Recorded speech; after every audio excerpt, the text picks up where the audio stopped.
This is Shelley Kraft coming to you live on SNNLive.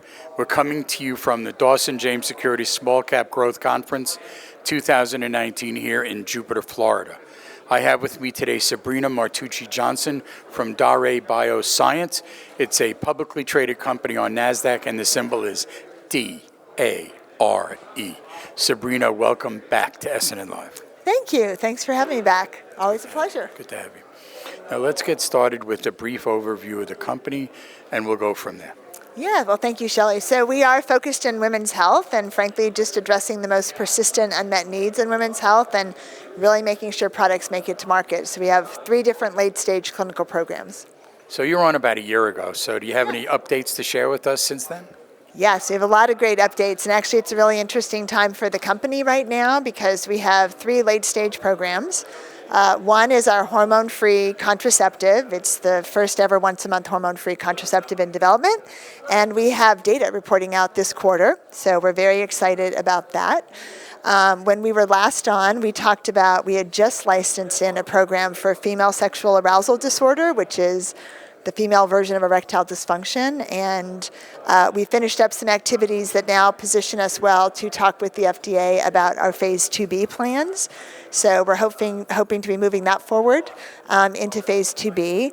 And we've also announced that we're going to be starting a bacterial vaginosis program, a phase 3 program, to address one of the most common vaginal infections that women get, and that's on track to have data next year.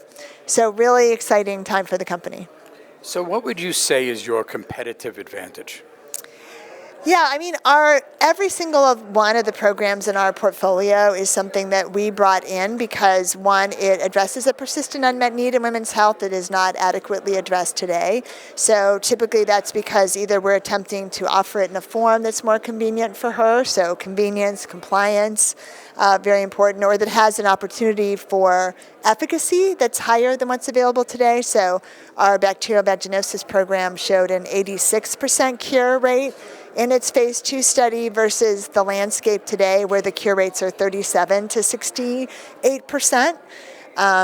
Or like Ovaprene, our contraceptive, which is hormone-free, so there's just nothing like that in the category that's a once-a-month product without hormones. And for our arousal disorder program, we're actually the only sponsor right now working with the FDA to advance a program for that condition. So that's a nice competitive advantage.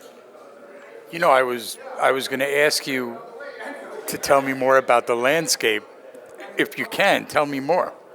Yeah, so the landscape in women's health right now is really great for a company like us that's committed to advancing programs in the clinic because there's a lot of great innovation out there, and the challenge is that there isn't a lot of industry commitment to move it through the development, but then you've got great companies on the other end that have a commercial footprint that can get these therapies to the physicians and patients that need them once they're approved. So I think Daré is filling a really interesting gap that exists today, and I think it's what's really uniquely positioned us to.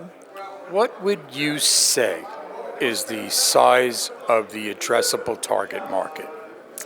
Yeah, for each of the indications, it's a little bit different, but to put them all in perspective, so bacterial vaginosis, there are 21 million women who get that infection. For Ovaprene, our hormone-free contraceptive, there are 40 million women in the United States who are using a contraceptive product. And sildenafil cream for arousal disorder, the prevalence of that is actually higher in women than erectile dysfunction is in men. So there are about 10 million women in the U.S. who are distressed and are seeking treatment for the condition.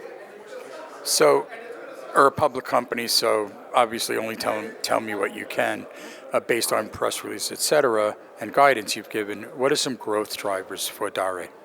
Yeah, really over the next 18 months, it's a really compelling time for the company. So often in life science biotech, you've got a long wait period between clinical milestones and events in a portfolio.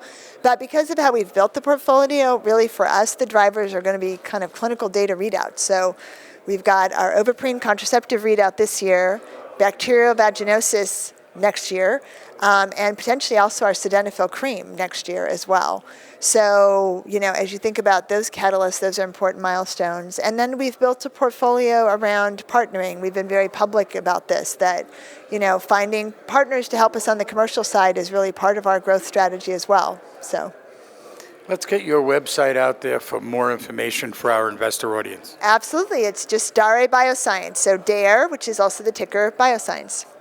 Ladies and gentlemen, Sabrina Martucci Johnson from Daré Bioscience, a publicly traded company on NASDAQ, symbol DARE.